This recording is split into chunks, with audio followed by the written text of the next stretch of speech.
for showing up for a fine evening with Admiral Buzby, who is kind enough to devote some time to our chapter here. He's been doing this whirlwind circuit all over. I know he just recently returned to the country, actually, from the Pacific, so we're thankful he could come down to little Richmond, Virginia, and spend some time with us, answer some questions, and talk about the state of the U.S. Maritime Industry.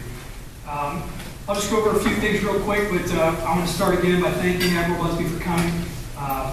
Your time is, I'm sure, at a premium, so we appreciate being here. Connie English, who's the chapter president, or at least the representative for the Piedmont chapter. Thank you for coming. Thank you for helping sponsor this event along with the Richmond chapter. My wife Sarah was gracious enough to spend the evening with me. We don't get to do this very often. We just got back in town ourselves, so thank you for coming, sweetheart. Susan Gibbs, thank you for being here. Susan is the granddaughter of the architect for the SS United States, and also is working on the conservancy for the SS United States, along with our own Vice President, Alex Kesh. Muffy Grinnell and Bruce, thank you both for being here. Muffy's been instrumental in the morale for midshipmen at the Merchant Marine Academy. She works as part of the Cookie Cafe, and they've done some amazing work up there. Please take the time to thank her. Most of you met her upstairs. She was gracious enough to hand out the name tags that we're all wearing tonight, so thank you, Muffy. Appreciate you doing that. Also, Ed and Brenda Woods, appreciate you guys showing up tonight. Ed is a member of our chapter. Ed has some unique experiences. We were just sharing some stuff at the table here. I mean, he's fascinating to talk to. I encourage anybody, if you get the chance, talk to Ed tonight. He's a wealth of information and stories. But Ed served some time in Vietnam. And before we start tonight, just looking around, I kind of walked around the room before everyone showed up, and just looking at the walls here. The building that we're in is essentially a monument to those who've gone before us, fallen soldiers. This room in particular is part of the global war on terror, wars in Afghanistan and Iraq. And I know in my own family, I had very personal experience serving with the folks who are on these walls. And it takes a special person to serve their country. All of us in here have done it. We all went to Kings Point. As one of the 5 federal service academies, we graduate and either sail the seas or serve our country in some fashion. So we all know what it's like to serve. These folks on the walls pay the ultimate price. And I'd like to just take a minute and have a moment of silent prayer to reflect on those we've lost. It's not just in battle that we lose folks, it's in training. In fact, just a few weeks ago, we lost 2 naval aviators in a training incident off the coast of Key West, Florida. Lieutenant Commander James Johnson and Lieutenant Caleb King were killed in an accident, a training accident. 2 individuals who thought they'd be seeing their families that evening and not fortunate enough to go home. And we lose a lot of folks in that capacity as well. And so it's not just in battle that we serve, it's in training as well. And it's any time that we're out there away from our families doing our nation's work. So just want to take a moment to reflect on that. And if you'll join me in just a moment of silent prayer as we think about that before we start the program.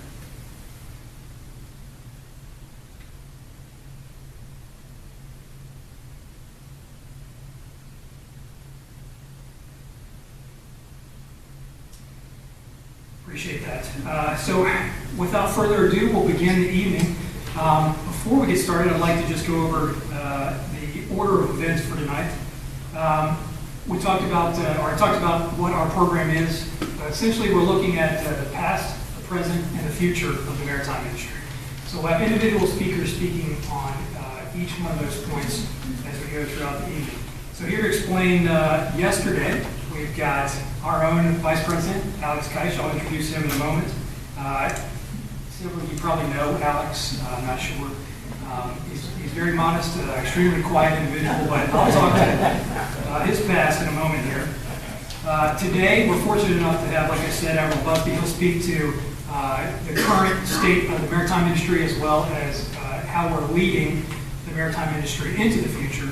And then speaking to the future, we've got Brooke Bailey here, who was kind enough to give a similar presentation at the Reefs Across America event that we hosted, or that we participated in back in December, and she's going to use some of the remarks that she had at that program here for you folks tonight.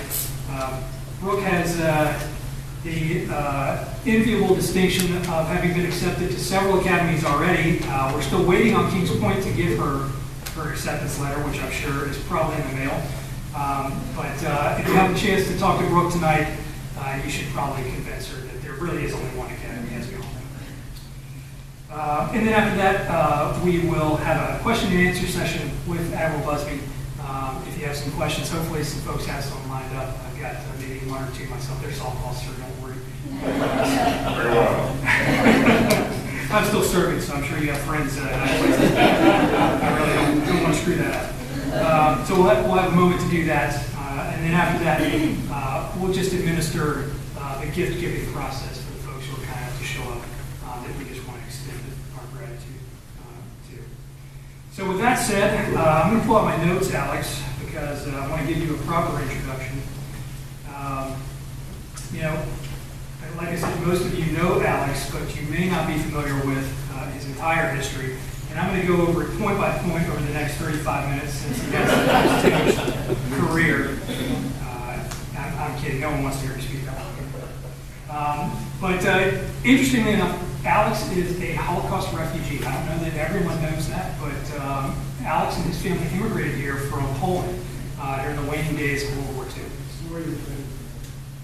I don't want to get into too much of it. I want Alex was parents were partisans fighting the Nazis. He was born in Florida. He made me promise that I would keep it short, however. Like I said, Ed is a wealth of information. Speak of him, and not just about himself, but literally about everyone in the room. He has cataloged a lot of information. Alex has an incredible history. Just that, in and of itself, we could spend probably an hour talking about.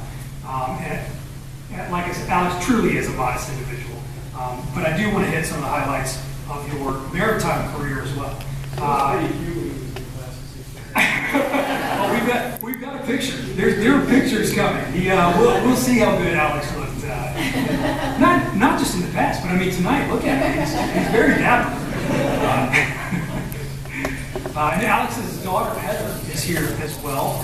She has helped with some of the catering, so she's not in here right now. We'll bring her up too, right? You'll make her. You did say that was your job. So as any good father would say, his job is to embarrass his daughter. But Alex actually sailed as the master of no less than 10 vessels. I don't even think I sailed on 10 vessels. I've probably flown more aircraft than 10 aircraft, but the master of 10 vessels, again, speaks to the kind of individual that Alex is. He was part of the initial cadre for the Prince William Sound. You have a pilot's first class license for Prince William Sound. In fact, individuals would sail on Alex's ship to learn that routing in order to get, I guess, essentially certified to sail through that portion, which opened up a very important shipping channel for the United States. As you know, we are nearly energy independent now, and Alex is a small part of that history. So that's just one of the small pieces that the American Merchant Marine has a hand in. And you'll probably speak to it tonight, but essentially 90% of everything we touch in this country has been transported by ship. And Alex has his own very important piece in that history, which he'll talk about as well, I'm sure. I don't want to miss anything here. Alex was a cadet on the SS United States, so he and Ed have that same connection to one of the icons of merchant shipping. So again, Alex, your history is it's incredible. He serves on the board of the Virginia Holocaust Museum, as well as on the conservancy for the SS United States. Alex is a renowned public speaker, and in fact, you probably have some little hint. You gave me some, so if anyone is interested in having Alex speak to their group at all, we've got some information that you can pick up. But Alex, truly, this event could not have happened without your leadership tonight. So as a vice president, in my capacity as president here, I truly appreciate your efforts I don't want to take any more time away from what you have to say. So thank you for what you've done. Thank you for what you're doing to make tonight happen. And with that, I'll let you come up and speak. However, before we do that, I want to show a video of exactly what the U.S. Merchant Marine is doing today.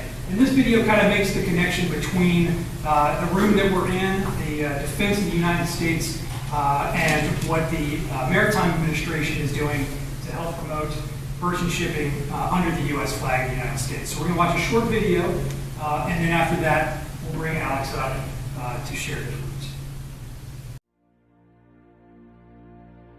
Maritime commerce and naval supremacy empowered U.S. influence around the world. But today, our commercial maritime fleet is in decline. Of the 50,000 trading ships that travel the Earth, only 78 fly the U.S. flag, the lowest in history. Consequently, 98% of all U.S. trade, some $1.8 trillion of goods and raw materials, is carried and controlled on foreign-flagged ships. As our flag fleet has dwindled, so have the men and women who crew these vessels and have served honorably in every American war, the United States Merchant Marine. Hundreds of ships have been lost, and thousands of mariners have died sailing into combat and blockades under fire, transporting military cargo and supplies. Meanwhile, other countries are revitalizing their maritime capabilities. China is creating an integrated maritime capability, building new trade routes, superports, and megaships that can be converted for military use. As their naval and commercial efforts grow, so does their influence, potentially impacting the balance of power in the Pacific. Commercial U.S. flag vessels and the Merchant Marine are vital to our national security. Rebuilding our flag fleet would put a vessel flying the U.S. flag in every part of the world, a visible extension of the power of seaborne trade and presence of our nation. It would preserve our freedom of navigation, provide deterrence, strengthen alliances, and demonstrate U.S. resolve to be a maritime nation. It would let us provide rapid global sea lift and surge capacity to support and sustain our armed forces overseas. It would make the U.S. less dependent on foreign flagships to move our trade. It would enable the U.S. to project power globally, including humanitarian relief anywhere, at any time. But we must start now. As our nation has learned repeatedly, waiting for the drumbeat of war would be too late. Rebuilding the U.S. flag fleet will do for our future what it did in the past. It will create a stronger nation for today and for generations to come.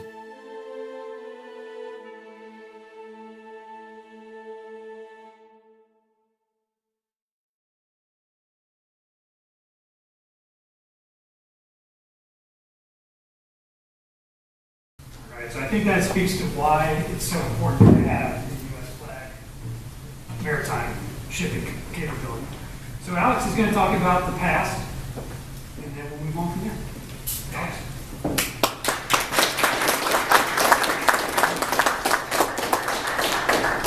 David, that was a wonderful introduction. Thank you very, very much. I like to call it yesterday, today, and tomorrow. And I guess I was chosen for yesterday because I've got lots more yesterdays than I have todays. Is that better? Can you all hear me okay? Yes. If you start in the beginning, it was just yesterday in 1775 when the maritime captain John Paul Jones, who would become the father of the Navy, U.S. Navy, left his maritime command, was commissioned into the U.S. Navy, the Continental Navy at that time. Our national treasure of the 19th century, the frigate Constitution, held up and fired during the 1812 war. So much so that the shots just bounced off her sides and she became known as Old Ironsides. Shooting forward till 1934, the passenger ship Morro Castle burnt horribly off the Jersey coast. 126 people lost their lives. This tragedy begat the Merchant Act of 1936, and we established our academy by 1938. Fast forward to September 30th, 1943, and it was Franklin Delano Roosevelt that would then dedicate Kings Point. Also in 1943, Humphrey Bogart made the movie that you all were watching pieces of in the lobby, Action in the North Atlantic. Few knew that he's an actual World War I seaman and an avid sailor after that. And the tactics in the movie were so exact and precise that they were used as a training film after that. To bring the story more solidly home, allow me to share that Dr. Ed Wood's class of '68 was sitting at the admiral's table. His father was torpedoed on a merman squad. He was part of the Navy gun crew, and he did barely make it. But those were more memories than anyone needed to carry for a lifetime. By December 20th, 1950, this 5-year-old immigrant kid landed in New York Harbor on a very cold winter day. I was brought by my very first ocean voyage by the MSTS General Sturgis. MSTS then was the Military Sealift Transport Service, which then morphed into the Military Sealift Command. And our honored guest, Admiral Buzby, commanded that from October 2009 through early 2013. Thank you, Admiral. These are all history lessons for your younger people. For guys like Ed and me, this is the day before yesterday, and Martin too. Not long after that, July 3rd, 1950, the national treasure, our national treasure of the 20th century, I spoke of the treasure of the 19th century, the SS United States left on her maiden voyage bound for Europe. She captured the Blue Diamond, never been equaled since then, the fastest ocean vessel on the world, a symbol of what America is and can be. 2 years and 20 days later, in 1954, our 19th century national treasure was saved by President Eisenhower. Old Ironsides is here today because we recognize it as a symbol of what our country was and still is. About that same time, this 9-year-old kid was floating on my back in the Beachland Park School at the Beachland Park Recreation Center pool. It's a crowded pool. It cost a dime. You can swim for an hour. People kept bumping into me. That's okay because I pretended I was a ship. They were torpedoes. They were submarines. They never got me. They never will. By 1963, the class of 1967 arrived at Kings Point when the Honorable Nicholas Johnson, Maritime Administrator, declared that the merchant marine is the only luxury that the American public supports. What? Pretty short sighted. In 1966, again, this is history for lots of you guys, for the guys who went through this the day before yesterday. In 1966, 2 of my classmates served as cadets. Back then, we weren't middies, we were cadets. Aboard the only commercial nuclear vessel that ever was built, the NS Savannah. Gentleman Jim Havasey and marvelous Marvin Wilson. Stand up. Stand up, Marv. Say hi. These are the guys. Great honor for giving before yesterday history to you. And later on in that same year, I signed aboard the icon of American ingenuity and know-how. I signed aboard the 20th century American treasure, the SS United States. I served on lots of ships after that, and I served on a few before that. But that's the one that was most memorable of all. A very short time. And I've told Susan this before, that if you dated a beautiful movie star just one time, you carry that memory to your grave. That was that beautiful movie star for me. By September 1966, my class of 1967 reported back to the Academy. We had to cram 11 months of classes into 6 months to graduate early.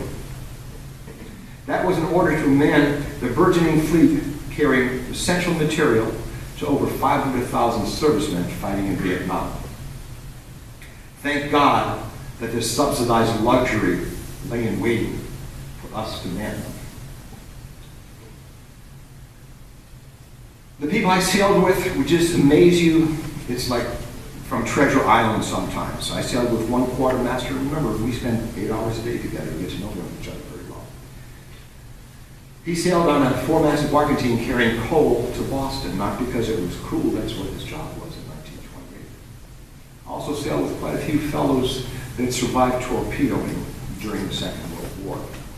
One fellow especially always kept his door on the hook, and I said, Roy Dennis from Matthews County. Those of you familiar with Matthews County will appreciate that real watermen and sailors come from there. I said, Roy, what the heck do you do this for? I mean, it's cold, it's hot.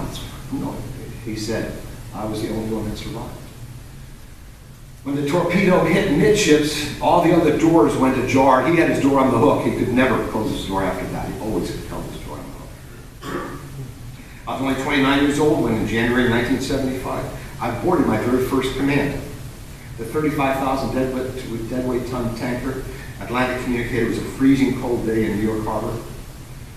And just a few months after that, a skinny kid with a full head of hair from Atlantic City would graduate from Admiral Farragut Academy and ride a pearl of the federal academies to submit to his first Kings Point buzz.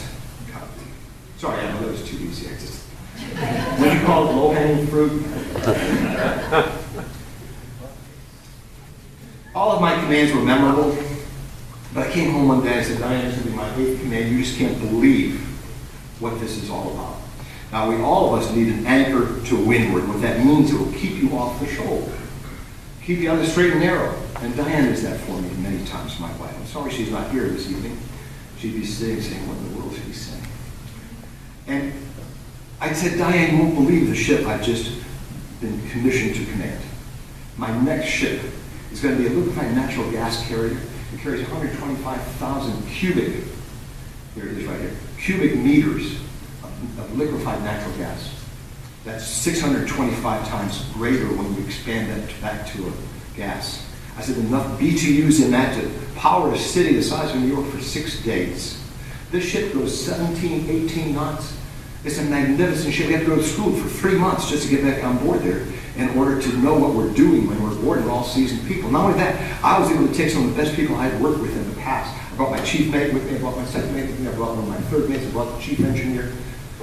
I said, and the appointments on the ship are just grand. You wouldn't believe it. I have a wonderful 3-room suite. I've got a great office with a meeting area. I got my sitting room, which is tremendous. It's wood paneled. I got a wood paneled bedroom. I have a bathroom with a tub. I can imagine a tub. It even has a bidet. Now, if you don't know what a bidet is, that's what I Google for. But it was built in France. And I said, in your wildest dreams, could you ever imagine me on a ship like that in command? And she said, Alex, I don't know how to tell you this, but you never have been in any of my wildest dreams. Fellow mariners, I could take the rest of the evening to tell you about our honored guest tonight. The long list of accomplishments, his various commands, awards, his Bronze Star. But what would be the point? I know what his response would be. His response would probably be, just doing my job. Now, how do I know that? Because a few weeks ago when the government shutdown occurred, I really feared the repeat closure of the academy that the middies and their families suffered through 2.5 years ago. It was terrible. It was terrible. When the academy shutdown never happened, I sent a note off quickly to Admiral Buzby. And I said, bravo, Zulu, Admiral, well done. And that was his response. Just doing my job. Help me welcome Mr. Acta non verba himself, the Honorable Buzz Buzby, Maritime Administrator, Kings Point, class of 79.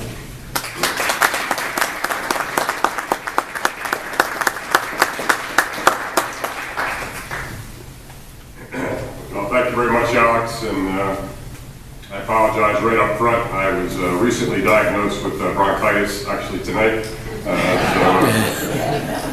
now I know what I have. It's not just a head cold that I thought I had, so I will endeavor to get through this as best I can. But, so please bear with me, and apologies right away if I start hacking and coughing in the middle of it. It won't be because of the company. I just actually flew back from Tokyo. I was there all last week, and I was on basically a flying petri dish. I mean, at 36,000 feet, there was people coughing and hacking. It sounded like a typhoid ward up there. So I'm not too surprised that I came down with something. But at any rate, thrilled to be with you, Connie, and that's very much for the invitation, Alex. That will have to do with me being here. So appreciate that. David, thanks for your service. And all those who have served before, thank you for standing tall for our country, whether you were wearing the cloth of our country or sailing our merchant vessels. And that gets to a lot of what I'm trying to do these days, and that's to get people to understand the critical role that our merchant marine does play in our national security. It has been really forgotten, I think, to a large extent, and that's becoming a real challenge. I've been in the job now a little over 7 months. I was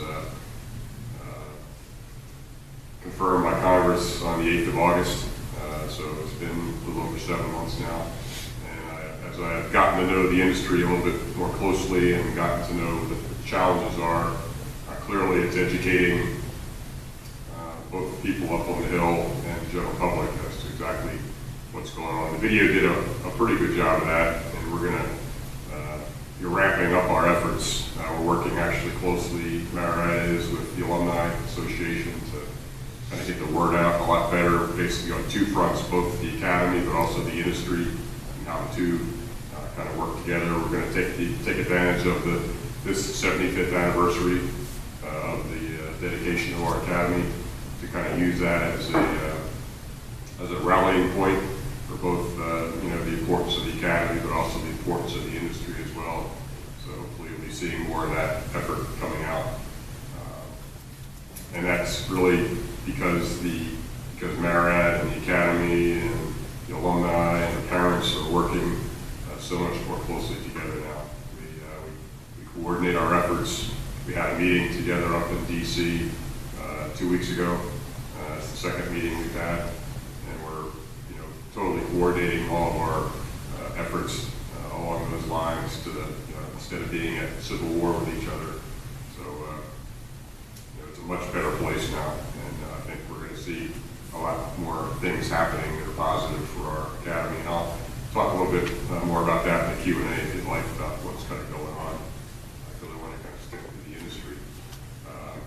The good news is the video said there were 78 large ocean-going international trading ships. We're up to 81 now.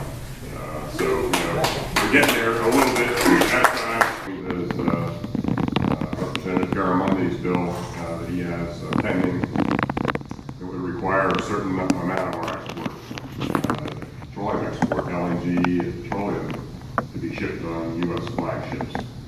Currently, his bill talks about 30% of LNG cargo that would be exported from the United States would be on a U.S. flagship. Well, given the volume that's projected by the GAO, they project about 100 ships worth of cargo a year would be moving LNG. So 30%, that's 30 ships. That's a lot of ships to come under U.S. flag, and a lot of potential jobs that could open up. And if you look at it from the petroleum side, even 15% of that, you're still talking several more ships that would be available under U.S. flag. So there's lots of potential there, and we're going to continue to work with the White House on that. Obviously, there's some interest in Congress as well. So all is not lost. We think we have some viable ways ahead, and we're beginning to get traction up on the Hill. Every time I go up there and testify, I get more encouraged that people are starting to get it, starting to see the importance of it, starting to see that making the national security connection that they hadn't before. There's still some little burble out there about the Jones Act. We saw a little spike there of interest right around Hurricane Maria last year in Puerto Rico. actually coming out with another video here very shortly. We're probably going to premiere it Maritime Day in May. It talks about the U.S. Merchant Marine's contribution to people of Puerto Rico and how well the Jones Act served those people and continues to serve those people. That it was, not been a hindrance at all, but it's been a great help to the island and to other places. So, while it looks a little dour right now, I think there's a lot of great promise on the horizon, and I'm buoyed by it. I'm excited. I see great opportunity, and we're going to need good people to man our merchant marine and to crew our merchant marine here going forward. We put about 1,000 new officers to sea every year between the 6 state maritime academies and Kings Point, so right around 1,000 people. We have a fairly old workforce out there. The average age in the merchant marine is about 47 years. So we have a lot of old timers that are kind of reaching toward the end here, including a lot of old steam engineers that we're going to need to replace, because a good portion of that reserve fleet that I own are still steamships, and they're 43-year-old average age, so we're still going to need talent to take that over. But it's really important that we continue to get the best and brightest into our maritime industry, and we're very fortunate tonight to have someone who aspires to do that. Brooke Bailey is here, as was Dave previously mentioned. Brooke gave some remarks last December, I guess it was, for the Wreath Across America, talking about the contribution of the merchant marine to our national defense. She comes from quite a military background. Her father, Captain Bill, is here, Navy JAG. She's got a brother, Brad, who recently graduated from the Citadel, who's training to be a Navy pilot at Pensacola, and a brother, Ben, who is second classman at Kings Point right now, who I guess is enjoying himself, hopefully, sending good reports back. I guess he was here just recently recruiting some more midshipmen for Senator Warner, which is good to hear. And as you heard, Brooke was quite a little prodigy herself, a real scholar athlete, tremendous grades, captain of her girls volleyball and softball teams, leader in a bunch of different activities, and someone who I'd love to have attend Kings Point, and would love to see come into our industry and provide some leadership going forward. So with that as an intro, Brooke, come on up here. A member of the 2018 graduating class at Midlothian High School in Chesterfield County, Virginia. In representing the future of our nation's sea power, I am absolutely privileged and honored to briefly speak with you this evening. On October 29, 1960, during a national security campaign speech, then presidential candidate John F. Kennedy remarked, "When written in Chinese, the word crisis is composed of 2 characters. One represents danger, and the other represents opportunity." As we span across today's globe, Kennedy's insightful observation provides a launching point for assessing, devising, and executing the future of the United States maritime industry. In examining the first character contained in the Chinese version of the word crisis, we see current danger for our nation's merchant marine. From the east to the west, and panning north to south, dangerous waters are swirling around our nation's ability to project sea power and to maintain freedom of navigation on the high seas. On the other hand, considering the other Chinese character in the word crisis, such treacherous conditions, however, are really an opportunity. An opportunity to positively lead others, to safely navigate through the turbulent storm, and to implement transformational change in our Navy and merchant marine. And in representing tomorrow's version of sea power, I firmly believe that the current challenges confronting us are really opportunities for those comprising yesterday, those acting today, or those preparing for tomorrow. As for yesterday, during the times of war and conflict, merchant mariners always step forward. For today and for tomorrow, we certainly can remember from yesterday's experiences. We must seize upon the subject matter expertise of merchant mariners who logged countless watches and who crossed the Earth's 4 hemispheres. For example, the Merchant Marine maintains the distinction of being the first American seagoing service to engage in battle during our nation's history. On June 12, 1775, American merchant mariners carrying only pitchforks and axes used an unarmed schooner to surprise and to capture a fully armed British warship off the coast of Maine. Despite sustaining the fighting spirit of those first American merchant mariners for well over a century during the Spanish-American War and headed into World War I, the United States Merchant Marine declined to a condition very similar to its state in America today. Less than 10% of the United States exports at that time were carried on U.S. flagships.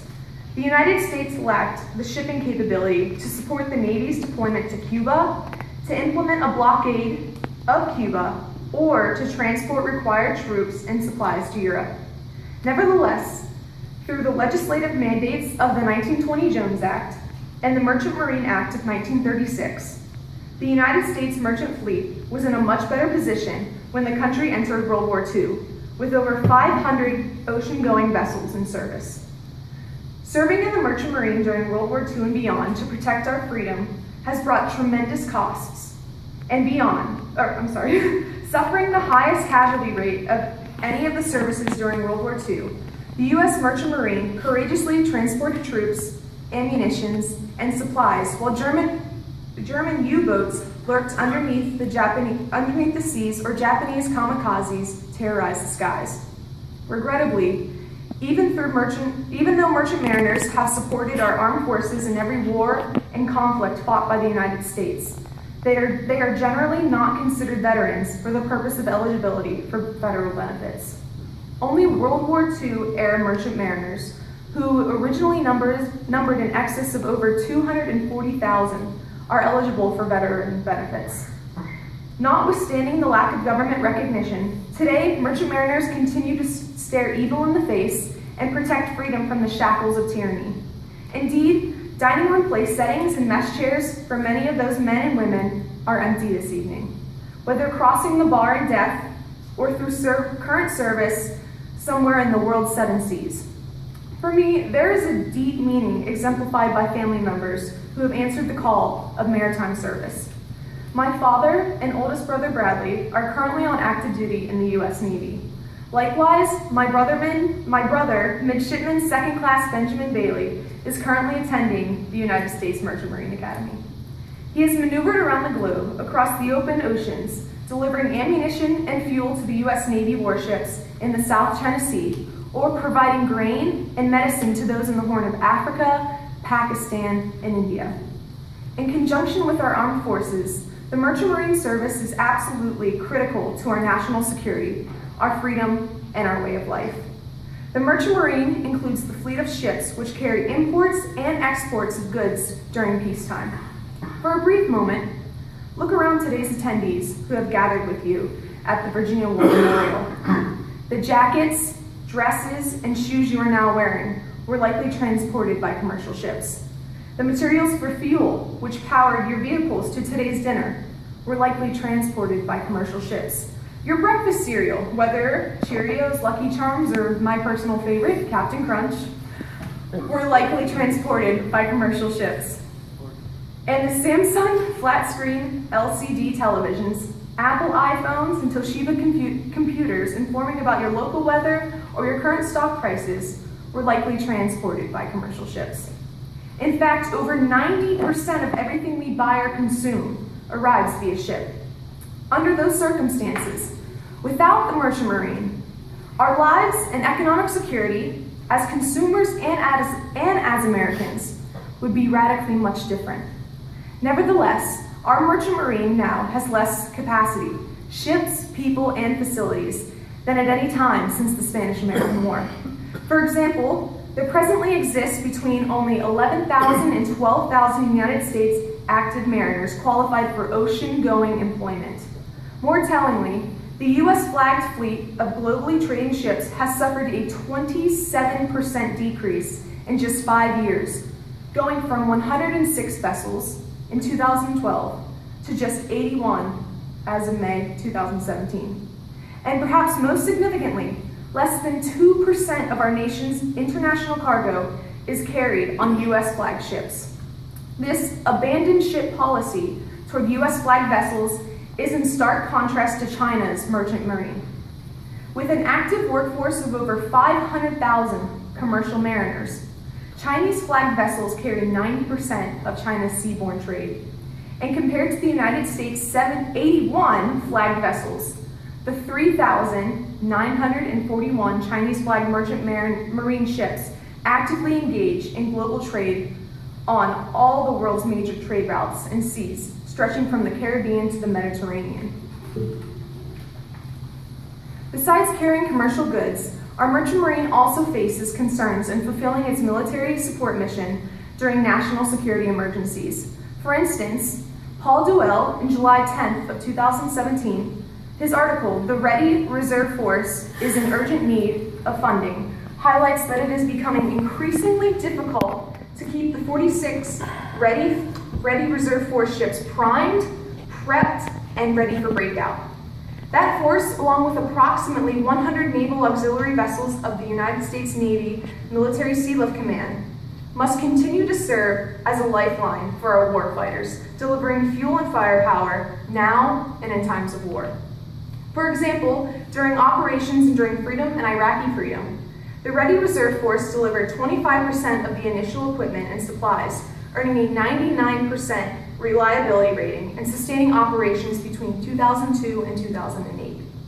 Additionally, at this very moment, merchant mariners with the Navy's Military Sealift Command may be conducting a replenishment in the Pacific Ocean with the United States Navy aircraft carrier. During that replenishment at sea, merchant mariners may transfer 600,000 gallons of jet fuel, enabling that aircraft carrier to conduct continuous aircraft operations over the South China Sea and allowing the United States to sustain a meaningful presence in that region. Nevertheless, with approximately 1/3 of all global trade passing through the South China Sea, through its calculated action, China arguably now possesses the ability to implement a strategy designed to cut off the supply of critical military and civilian goods through the South China Sea. Such action would harm the U.S. economy, threaten our allies, and hold our military hostage. In addressing the powdered keg of South China Sea and other 5 alarm fires through the current geopolitical landscape, we must prepare for tomorrow. Looking towards the future, we must remember the lessons of yesterday while zealously tackling the challenges of today. We must recall the lack of maritime capabilities during the Spanish-American War and World War I, and the innovative action taken to chart a course correction. Remembering the past and moving forward, Americans must understand that civilian aspects of sea power underpin our way of life. They must understand that a healthy merchant marine is essential for national security and peace and war, and they must understand the lesson from Rear Admiral Mahan, that the necessity of the Navy springs from the existence of peaceful shipping and disappears with it. Rather than Americans protesting to remove a constitutionally guaranteed right under the Second Amendment, through our efforts, Americans need to rally and to demand innovative solutions to the dangers facing the United States maritime industry. In seeking solutions, we have already taken great strides by recognizing deficiencies. To initially counter the drift into shoal water, the recently passed appropriation legislation for fiscal year 2018 provides $289 million to the National Defense Reserve Fleet and almost $514 million to the Maritime Administration for the preservation and maintenance of the U.S. flagged merchant fleet. Those funds alone, however, are not simply enough. Under the sage leadership of Admiral Buzby, the Maritime Administration must closely collaborate with other interest parties, including the U.S. Navy, state transportation agencies, and private enterprise, to rebuild aging merchant marine vessels, to modernize maritime infrastructure, and to recruit and retain mariners by offering unique incentives. With the massive exodus by young merchant mariners for personal quality of life reasons, by the year 2022, which is when I'll graduate from Kings Point, hopefully, our 70,000 new mariners will be needed to sustain our nation's maritime fleet. While seeking to attract others to this honorable calling, past and present merchant mariners are quite deserving of our appreciation and respect. Their service, forged upon knowledge of seas, is never ending. Their service with numerous sacrifices and hardships is more enduring and characteristic of the American spirit. And their service, with the world in chaos and evil on the prowl in the quickly shrinking seas, is never more necessary than now. On behalf of my family, I wish to extend my sincere appreciation for your dedicated service to our nation, and not only to the merchant mariners assembled here today and across the globe, but also to the family members of those mariners whose support is unwavering and immeasurable. For me, the challenges facing the merchant marine fleet are truly opportunities. Opportunities to learn and to partner with all of you in defense of our interests, our national security, and our way of life. For me, as the future, challenges are opportunities. And those opportunities, permitting visionary leaders to forge solutions, will create a brighter tomorrow and empower the next generation of those answering to the call to be merchant mariners. My name is Brooke Bailey. I am in face of tomorrow for our nation's sea power and a proud member of the next generation. Thank you for the exciting opportunity to be here this evening and speak and interact with many of you true heroes and heroines. Good night. Thank you. Here, Dave Dalton, from back in the great class of '79, is here also tonight to keep me honest. But I heard your desires made very loud and clear about wanting to be a member of the class of 2020 and join your brother there at the academy. I don't have any particular heavy sway at the academy, maybe just a little bit. But I did talk to Commander Bendrick on Friday, the missions officer, and he told me that I could pass on you that you should expect to see some very good news in the mail this week. Thank you for showing up for a fine evening with Admiral Buzby, who was kind enough to devote some time to our chapter here. He's been doing this whirlwind circuit all over. I know he just recently returned to the country, actually, from the Pacific, so we're thankful he could come down to little Richmond, Virginia, and spend some time with us, answer some questions, and talk about the state of the U.S. Maritime Administrator.